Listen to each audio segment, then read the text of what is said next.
마태복음 5장 17절부터 20절까지 말씀을 한 절씩 교독하시겠습니다. 내가 율법이나 선지자나 폐하러 온 줄로 생각지 말라. 폐하러 온 것이 아니요 완전케 하려 함이로라. 진실로 너희에게 이르노니 천지가 없어지기 전에 율법의 1.1억이라도 반드시 없어지지 않냐고 다 이루리라. 그러므로 누구든지 이 계명 중에 지극히 작은 것 하나라도 버리고 또 그같이 사람을 가르치는 자는 천국에서 지극히 작다 일컬음을 받을 것이요 누구든지 이를 행하며 가르치는 자는 천국에서 크다 일컬음을 받으리라. 내가 너희에게 이르노니 너희 의가 서기관과 바리새인보다 더 낫지 못하면 결단코 천국에 들어가지 못하리라. 아멘. 세상에서 아주 훌륭한 사람 또 칭찬받는 사람을 말할 때에 저 사람은 법 없이도 살 수 있는 사람이라고 합니다. 그에게 무슨 법이 필요 있으랴?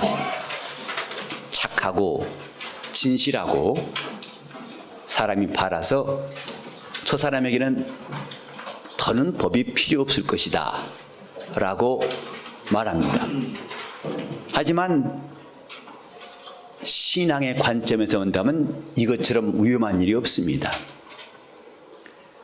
신앙에는 하나님의 법이 필요합니다. 그리고 그 법대로 하나님을 순종하는 것이 진정한 영적 생활입니다.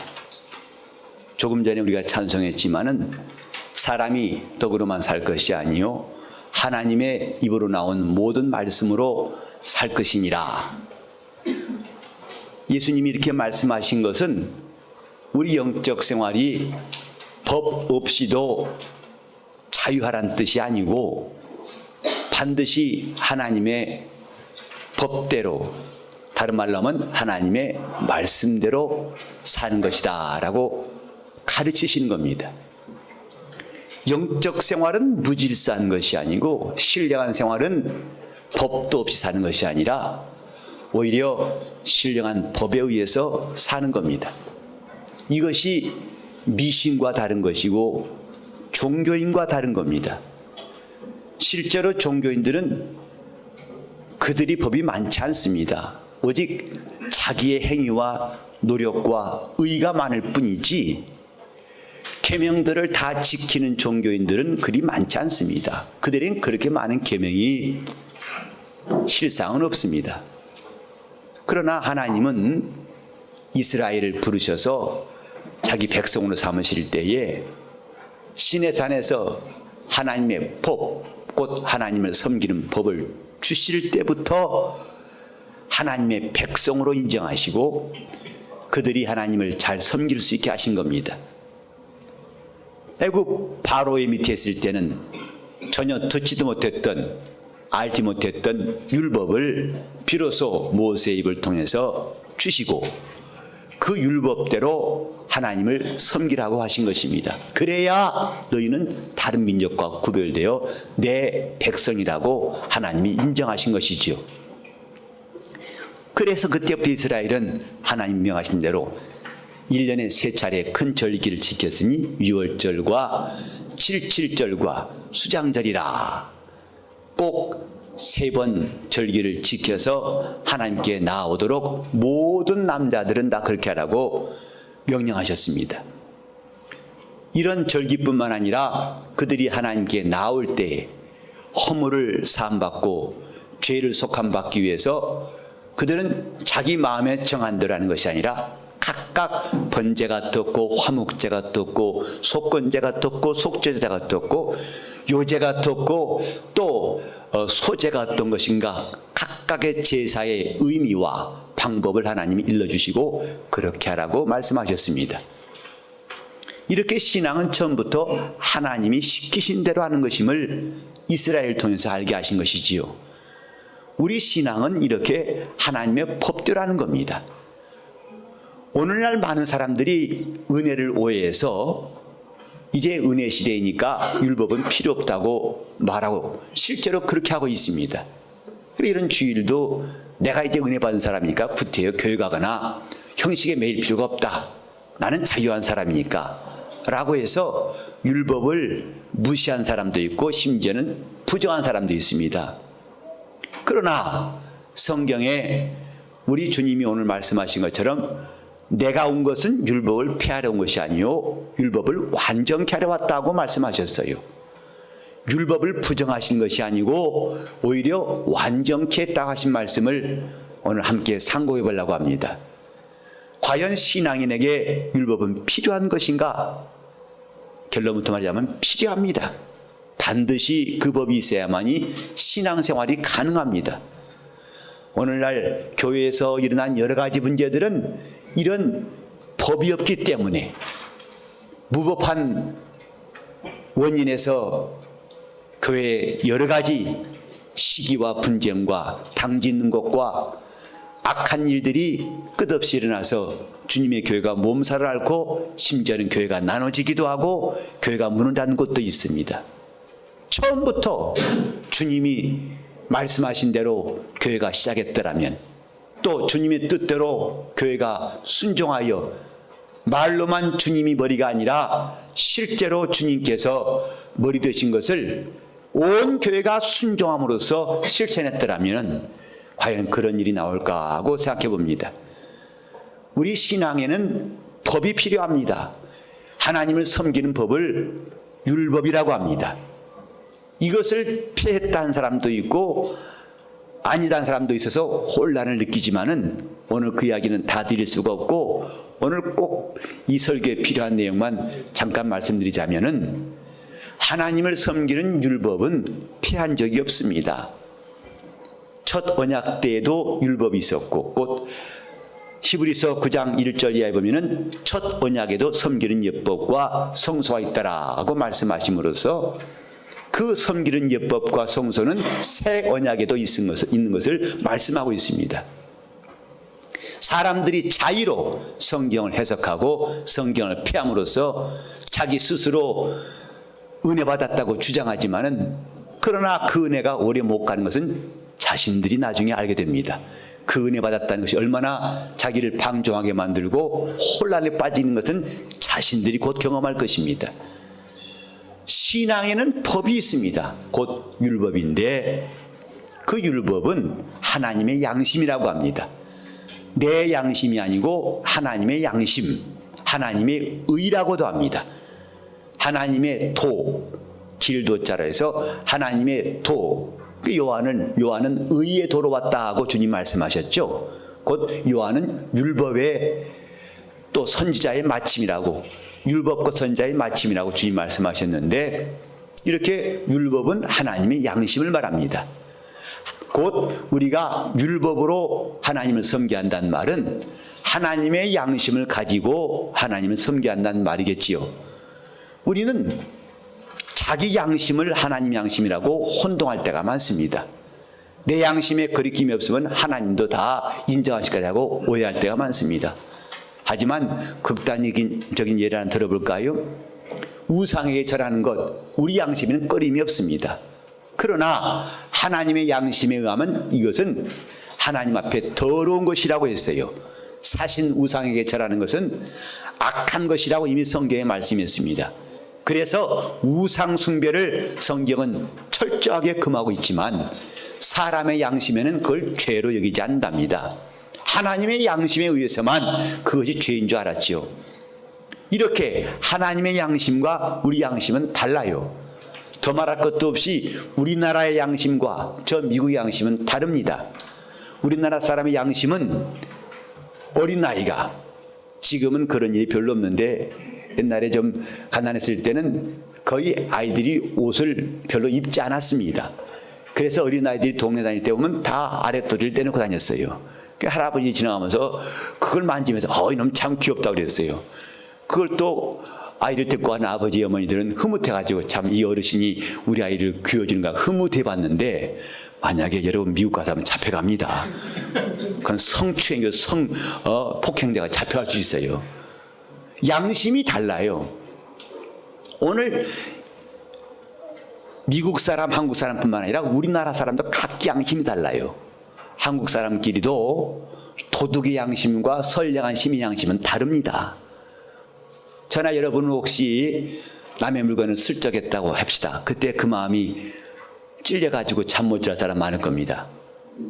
근데 도둑은 여러분이 슬쩍한 것보다 훨씬 많이 집어가고서도 잠 잘 잡니다. 오히려 기분 좋아합니다. 오늘 한탕 잘했다. 이거 팔아가지고 돈 좀 꽤 되겠는 걸 흐뭇해합니다. 왜냐하면 양심이 달라요. 그는 훔쳤다고 보지 않고 장소 이동한 겁니다. 저 사람 주머니에서 내 주머니로 옮겨온 것뿐이다. 그러니 뭐가 나쁜 일이냐? 아니 저는 많은데 난 없고 그래서 가져와가지고 좀 평균케 된 것인데 뭐가 나쁘냐? 그래서 그 양심이 있기 때문에 오늘 한 탕 했으니 다음 달엔 두 탕 하자 하고 생각합니다. 이 양심이 다른 거예요. 교회 안에서도 지금 11조 하는 일에 대해서 11조 하는 것을 보고 자기가 지난번에 계산해보면 11조에 10원을 떼었어요. 안 했어요. 그것이 마음에 걸려가지고 회개하기도 하고 다음 달에는 곱빼기로 한 사람도 있는가 하면은 괜찮아 11조 안 하면 어때요까지 거 내가 하나님을 근다고 날 버리시겠어? 이런 양심도 있어요. 이렇게 사람의 양심은 각각이고 그 사람의 양심과 하나님 양심은 다릅니다. 하나님을 잘 섬기려면 그분의 양심이 필요해요. 다 같이 합시다. 율법은 하나님의 양심이다. 하나님의 양심이에요. 그래서 내가 죄로 여기지 않을지라도 하나님의 양심에 저촉되면 그게 바로 죄입니다. 그래서 하나님을 섬기는 양심을 주신 것은 그 뜻대로 하나님을 섬기라고 하신 것이었는데 이 율법의 행위가 사람을 의롭게 할 수 없다고 성경은 말씀하고 있어요. 하나님이 율법을 주신 것은 그것으로 의로워지라는 것이 결코 아닙니다. 율법은 죄를 깨닫게 하는 것이다 라고 로마서 7장 7절에 말씀했어요. 우리 지난번에 읽었듯이 로마서 5장 13절 이하에 보면 율법이 있기 전에도 죄가 있었으나 그때는 죄를 죄로 여기지 아니하느니라. 이제 율법이 가입한 다음부터는 죄가 무엇인지를 깨닫게 하신 겁니다. 아, 이것이 죄구나. 이것이 하나님 양심에 어긋나는 것이구나. 이건 하나님 보실 때에 잘못된 것이구나. 이걸 깨닫습니다. 영적 생활을 하려는 사람들은 이렇게 하나님의 양심에 비추어서 모든 일을 판단할 때 비로소 신앙생활을 제대로 할 수 있습니다. 저와 여러분이 예수를 잘 믿고 싶지요. 신앙생활 잘하고 싶지요. 그건 자기 의욕만 가지고 안 됩니다. 자기 속에 법이 있어야 됩니다. 이뻐지고 싶지요. 그러나 거울 없으면 이뻐지기 힘들어요. 왜? 자기 모습이 얼마나 형편없는지 모르기 때문에. 거울을 부지런히 본 사람이 이뻐집니다. 왜? 계속 따듬으니까. 기본으로밖에 안 생긴 얼굴을 계속 개량해 할 수 있는 거울 덕분입니다. 아, 이거 튀어나왔구나. 집어넣고 좀 가라앉았구나. 뽑아놓고 또 작구나. 키워놓고 해서 어쨌든 간에 계속 예뻐지도록 나를 만드는 게 거울입니다. 혹시 여러분 주머니에 거울 있는 분들은 대단한 분들입니다. 계속 이뻐지려고 하시는 분들이에요. 자, 이렇게 신앙도 하나님 율법이 있을 때 점점 주께로 나아갈 수 있어요.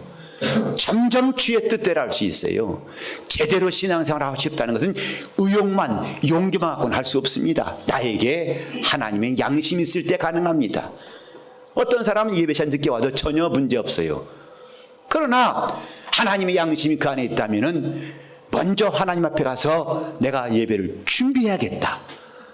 우리는 다음 주에 성회를 앞두고 있습니다마는 벌써 하나님의 양심을 언제나 갖고 있는 사람들은 이 성회가 하나님과의 귀한 만남이 되고 하나님이 내게 주실 절호의 은혜 받을 기회라고 사모하고 믿음의 시선을 가지고 그 성회의 이름을 짓고 준비할 겁니다. 그러나 그 양심이 희미한 사람들은 또 성회하는가 보지. 이번에 며칠이나 한데 3일 대충 떼면 되겠구만.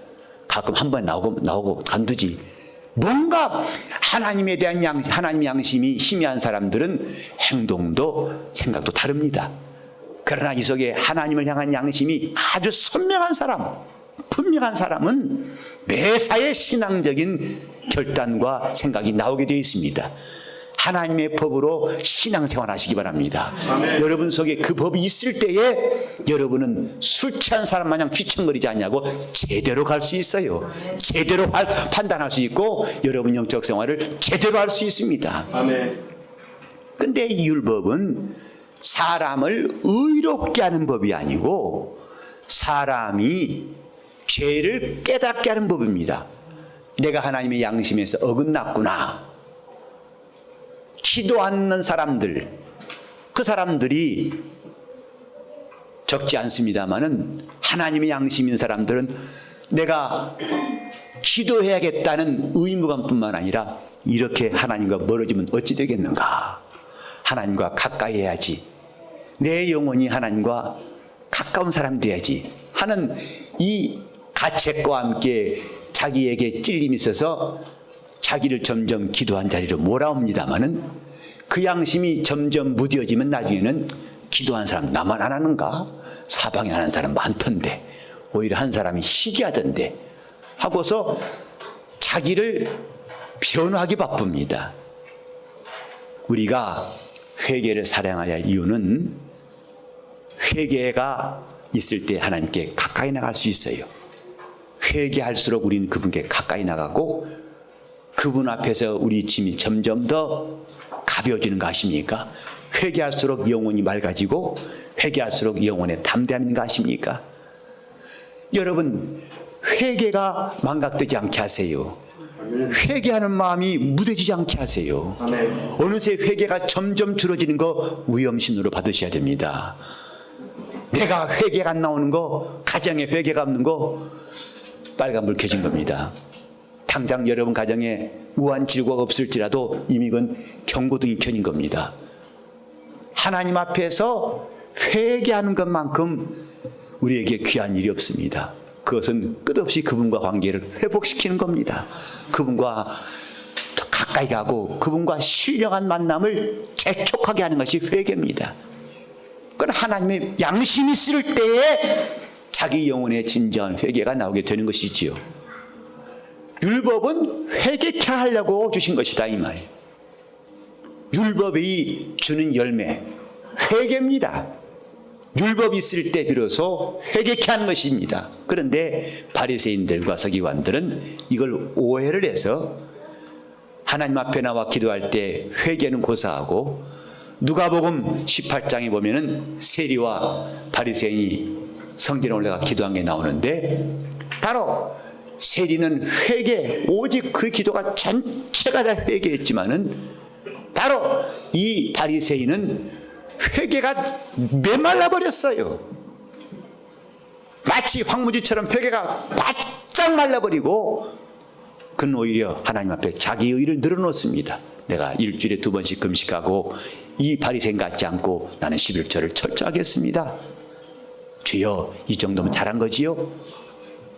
이렇게 메말라버린 회개를 주님이 보시고 말씀하시기를 누가 하나님께 들으시면 얻었겠느냐? 세리와 바리새인 중에 누가 하나님이 들으셨겠느냐라고 주님 말씀하셨어요. 답은 뻔합니다.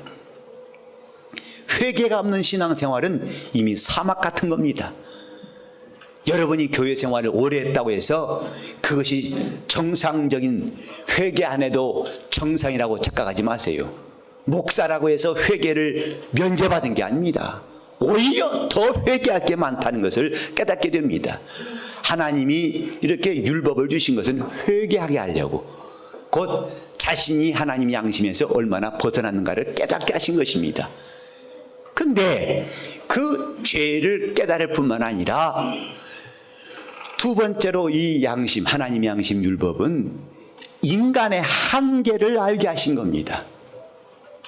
곧 자신이 죄인인 것을 깨닫게 하신 것이 율법입니다. 그런데 바리새인들은 죄인이라고 고백한 적이 없어요. 오히려 저 죄인들을 하면서 세리와 자기들을 선을 그어놨어요. 저들은 불결한 자들이고 나는 깨끗한 자입니다. 저들은 불의한 자고 나는 의로운 자입니다 하고 선을 그어놨어요. 무엇으로? 율법을 사용해서. 그건 대단히 오해한 것입니다. 하나님 보실 때에 누구는 의인이고 누구는 죄인이라는 뜻이 아니고, 예수께서 말씀하시기를 내가 온 것은 의인을 부르러 온 것이 아니라 죄인을 불러서 회개케 하러 왔노라 말씀하실 때에 이 땅에 의인과 악인을 구분하러 오신 것이 아니고, 이 땅에는 죄인 천지인데 누가 죄인인지 아는 사람들을 주님이 구원하시겠다는 말씀이죠. 누가 주님 앞에서 죄인됨을 깨닫느냐? 곧 인간의 한계, 그건 힘의 한계를 말하는 것이 아닙니다. 지식의 한계를 말하는 것이 아닙니다. 내 자신이 하나님 앞에서 한계가 있다. 하나님을 섬기는데 한계가 있고, 내가 아무리 잘났던들 한계가 있고, 내가 아무리 의로운들 한계가 있고, 내가 아무리 부유한들 한계가 있고, 그 한계가 뭐냐? 죄인이다. 죄인임을 알게 하는 것이 율법입니다. 그런데 바리새인들은 끝까지 죄인이 아니라고 우겼어요. 곧 모세가 말한 율법에 의해서는 바리새인들은 이리 피하고 저리 피해가지고 죄인 되지 않으려고 몸부림쳤습니다. 예수님이 오늘 이 본문에 율법을 완전케 하라 했다는 말씀은 율법을 더 강화하러 왔다 이 말입니다. 율법을 강화시키러 온 겁니다. 곧 여러분 이 110볼트하고 220볼트하고 전압 차이가 나죠. 여러분 220볼트 경험해 보신 적 있습니까? 여러분은 전기를 220볼트를 봤겠지만 저는 직접 경험한 사람입니다. 내 온몸을 통해 경험한 사람이에요. 젓가락을 대는 순간에 내 온몸에 그 220볼트 흘렀을 때 그 짜릿한 경험을 해본 사람입니다. 그래서 저는 220볼트 그 단접할 때마다 그 기억이 생생해요. 전기의 힘을 알고 있기 때문에. 근데 220볼트가 다 바로 22,500볼트면 얼마나 세겠습니까? 고압선이 흐르갈 때 그 보통 22,000 혹은 45,000볼트가 어마어마한 고압전을 흘러간다는데, 그것은 젓가락 댈 것도 없습니다. 그 근처만 가도 전기 위력의 힘이 사람이 충격받습니다. 율법을 완전케 하러 왔다는 말은 위력을 더하셨다 이 말이죠. 곧 율법의 위력을 더하시다. 어떻게? 의인이라고 하는 바리새인들마저도 죄인 되게 하실 만큼 예수님의 율법은 강화된 것이다 이 말. 모세의 법에 의해서는 바리새인이 죄인이라고 말하지 않을지라도 예수의 법 앞에서는 그들은 죄인임을 부인할 수 없게 됐어요.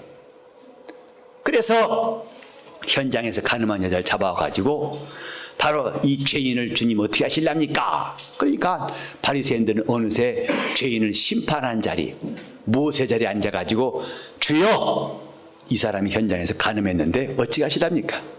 모세의 법에 의하면 돌로 치라 했습니다. 어떻게 하시겠습니까? 하고 오히려 주님께 실문을 했어요. 그 바리새인의 자세가 뭔지 아십니까? 나는 의인이고 저 여자는 죄인입니다. 그때 주님께서 땅에 글을 쓰십니다. 그리고 너희 중에 누가 죄 없는 자 돌로 치라. 또 다시 땅에 글을 쓰십니다. 먼저 너희 중에 누가 죄 없는 자가 저를 돌로 치라. 지금까지 의인이 쟀던 바리새인들이 슬금슬금 돌을 놓고 다 도망가 버립니다. 왜? 주님이 밝히신 법에 의하면은 자신도 가슴이 찔리고 마음이 찔리는 죄임을 알았기 때문에 감전된 사람 마냥 술술술 빨리 예수 앞에서 피해버리고 싶다. 예수님이 율법을 강화하신 이유는, 완전케 하신 이유는 이 땅의 마지막 남은 자존심, 마지막 남은 의인이라고 하는 그들마저도 하나님 앞에서 죄인임을 깨닫게 하신 것이었습니다. 오늘 우리 가운데서도 바리새인처럼 주님 앞에 죄인이라는 사실을 아직까지도 숨긴 사람이 있다면 그 영혼은 불쌍한 사람입니다.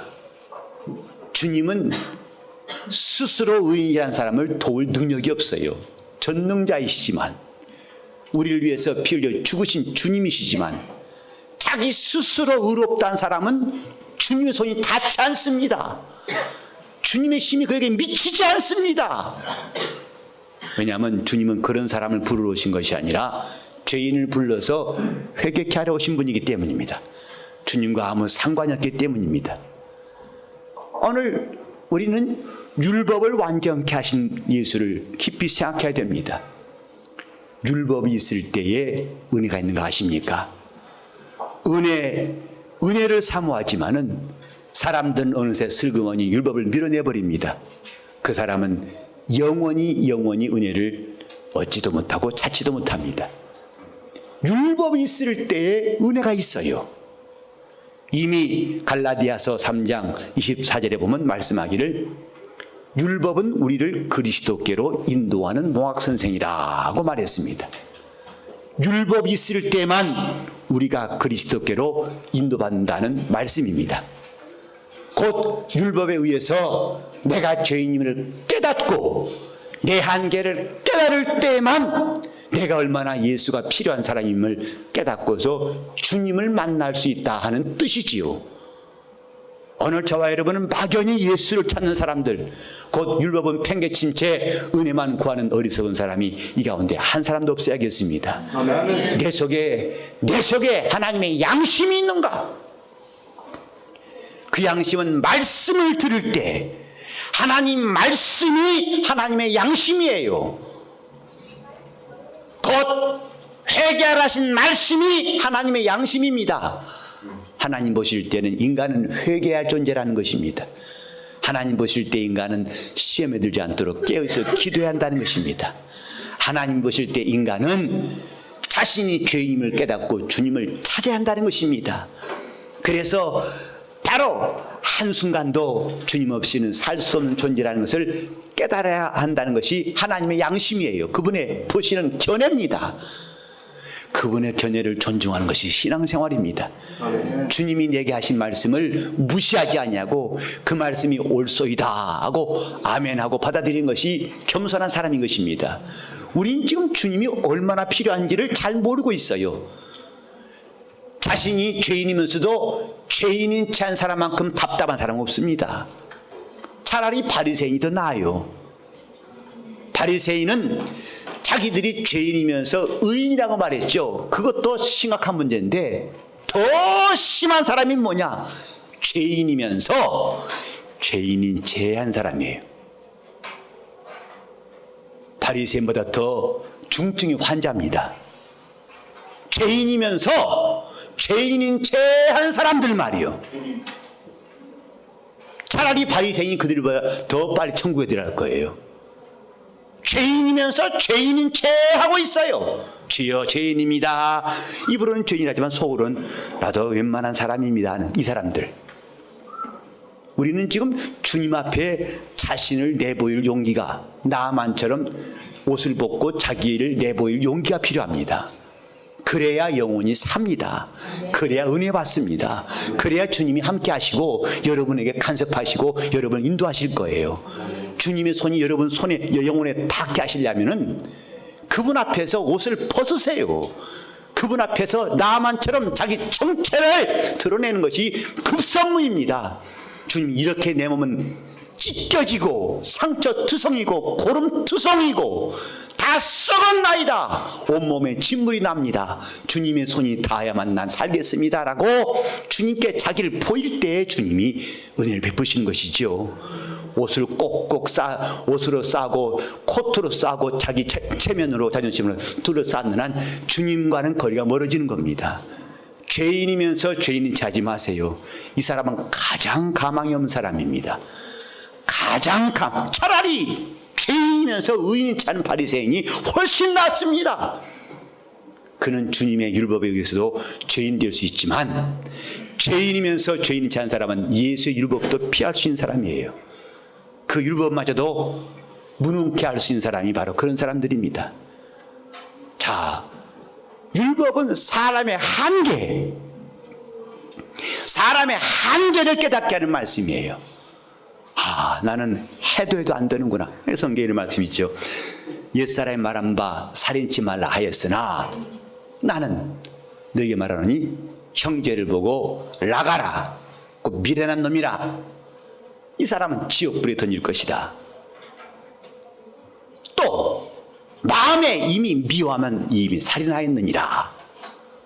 그러니까 주님 보실 때에는 살인이라는 행위를 직접 실행한 사람이나 그것을 미수에 그치고 그러나 이 속에서는 분노와 살인이 가득한 사람이나 똑같이 취급하시는 겁니다. 왜냐하면 사람은 다 죄인이기 때문에 죄인의 성품이 나오고 죄짓고 싶은 마음이 늘 솟구쳐 오르고, 그러나 그 환경이 여의치 않기 때문에 그것이 안 드러났을 뿐이지, 그를 여건만 된다면, 남들이 보고 있지 않고 안 들킨다면 얼마든지 죄를 지을 수 있어요. 그러니까 죄인이기 때문에 죄인의 성품이 나오고 마침내 죄를 짓는다. 이것이 바로 원죄와 본죄와 자범죄인 것이지요. 자범죄만 죄가 아니라 원죄부터 죄인 것입니다. 죄인이라는 본질부터가 그게 지옥 갈 죄예요. 그러니까 나는 죄의 성품이 없습니다 하고 우긴다 해봤자 그 뿌리가 죄인인데 어떻게 할 겁니까? 아무리 줄기를 잘라도 뿌리에서 다시 줄기 나오는데 어떻게 할 것입니까? 이렇게 우리 주님 앞에서 자기는 행위가 온전하다고 우길지라도 주님은 이미 그 마음이 악함을 보시고 있다 이 말이에요. 그 생각, 이미 가인이 동생을 향해서 살인할 마음이 있어요.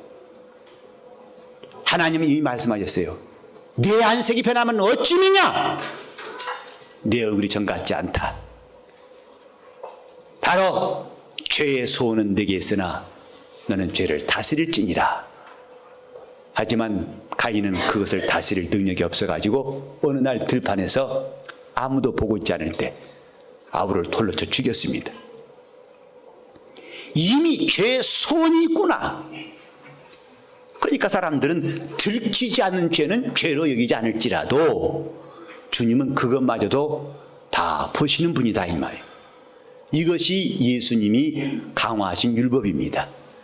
모세의 율법은 드러난 죄만 보지만은 예수님이 강화하신 율법, 완전케 하신 율법은 그 사람의 생각까지도 그의 생각이 어떠한지를 살피시고, 이제 그걸 내가 초설하라, 주님 앞에 고백하라, 그걸 쏟아놓고 그것을 다 주님 앞에 내려놓고 주님 앞에 내 한계를 인정하라. 그리하면 주님께서 은혜를 주시겠다 함입니다. 여러분, 지금은 은혜 시대라고 말씀했죠. 은혜 받을 만한 때를 말씀했죠. 이제 그분의 은혜가 여러분 심령에 차고 넘칠 수 있도록 왜 예수님이 율법을 강화하셨는지, 이런 2000년 전의 바리새인뿐만 아니라 오늘날도 현대판 바리새인들이 될 사람들을 위해서도 주님의 율법은 완전케 하려 오신 것입니다. 아직도 자기 입에서 입에서뿐만 아니라 저 마음속 깊은 데서부터 주님, 나는 들키지 않는 죄인이었습니다 하고 고백한 사람들을 위해서 예수께서는 행위만 죄인이 아니라 그 마음도 죄인인 것을 밝히 드러내시는 예수의 율법을 여기에 말씀하신 겁니다. 우리는 주님 앞에 은혜 받기 위해서 주님의 양심을 언제나 자기 속에 품을 수 있기를 예수 이름으로 축원합니다. 여러분 영혼을 살리시려면 주님의 법이 있게 하세요. 율법을 완전케 하신 예수의 그 말씀이, 주님의 말씀이 내 안에 있어서 그 말씀 앞에서 내가 죄인임이 드러나는 것, 그건 불행한 게 아니고 다행입니다. 감사한 일입니다. 죄인임을 깨닫는 것 참 감사한 일입니다. 그 사람에게는 주님의 은혜가 시작되는 겁니다. 우리 모두가 주님이 왜 율법을 완전케 하셨는가 하는 하나님의 뜻을 깨닫고 자기의 한계를 인정하고 주님의 은혜 입으시기를 예수 이름으로 축원합니다. 여러분, 우리는 보이는 죄, 들킨 죄만 죄가 아니랍니다. 들키지 않는 죄, 그 성경에 보면 은밀한 것들을 하나님이 그날에는 다 드러내신다고 말씀했어요. 지금은 감추인 것 같죠. 그러나 그날에는 은밀한 것들을 다 드러내실 것이라고 성경에 말씀했어요. 그때 주님이 그걸 드러내시기 전에 빨리 지금 회개한 사람들은 삽니다. 지금 회개하면 그날에 가서 주님이 우리에게서 허물을 찾지 아니하시고 이미 베푸신 은혜를 계속 인정해 주실 것입니다. 우리 모두가 이 시간 주 앞에 간절히 기도하실 때 내 영혼이 정말 예수의 은혜로 살려는 결심이 있다면 주님의 양심, 하나님의 양심을 항상 내 심령에 두고 내 한계를 그분께 인정할 수 있도록 다 같이 합시다. 주여, 하나님 양심 앞에서 내가 항상 죄인임을 깨닫게 하소서. 그러므로 은혜를 받게 도와주소서. 다 같이 합심해서 기도하시겠습니다. 하나님 아버지,